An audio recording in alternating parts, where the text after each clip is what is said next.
I got my heart broken so many times. So many times. I remember I dated this girl briefly in 5th grade. Last week I ran into her on the street. She goes, "Hey Eric, remember when I broke up with you in 5th grade because the nurse pulled you out of the classroom for having lice?"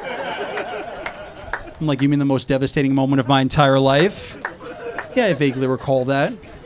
I remember I was so devastated I came back into the classroom and some kid next to me was like, "Eric, why do you look so sad?" I'm like, "Because Nadia just dumped me and now I'm all alone." And I swear to God, he pointed at my head and he's like, "No, you're not." I feel like lice was the first childhood STD. Right? Because you might only have it for like 3 days, but the reputation stays with you forever. You'll always be known as Lice Boy. And it's actually worse than STDs because they check you in the middle of the classroom and then pull you out in front of everyone. Could you imagine tomorrow you're at the office? That's the whole joke. Can you imagine tomorrow you're at the office? Can you imagine 2025 you're at the office? 2 nurses approach you and they're like, "Pull down your pants right now." Then 3 seconds later, they're like, "It's Krabs, you need to come with us. Your mom's gonna come pick you up." Let's go, Krabs boy. Yeah, the Krabs group. I love that. I was always scared. Were you scared of STDs? Obviously not if you got Krabs. This guy's dick looked like a everything bagel. Oh, Jesus. I was always so scared of STDs, man. Like my whole life, whenever I engaged in any sexual activity, the next morning I was a wreck. I remember the first time I got a hand job. I was 29 years old.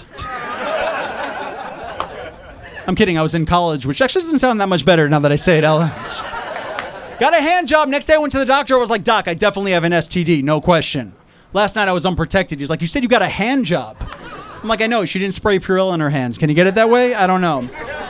Got the STD test. Here's the screwed up thing about the STD test. Takes 3 days for the results to come back. So every day I was staring at my dick in the mirror like I never have in my entire life.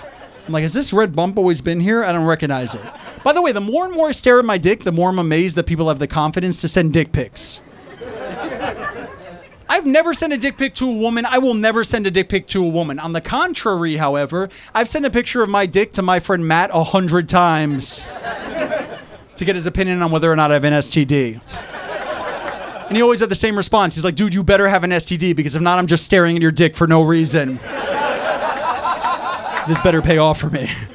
I'm like, "No, dude, this is serious. Do you have something like this on your dick?" He's like, "Yeah, I totally have something like that on my dick." I'm like, "All right, prove it. Send a picture of your dick back." He's like, "No, I'm not sending a picture of my dick back. That's weird." I'm like, "Come on, please." Anyway.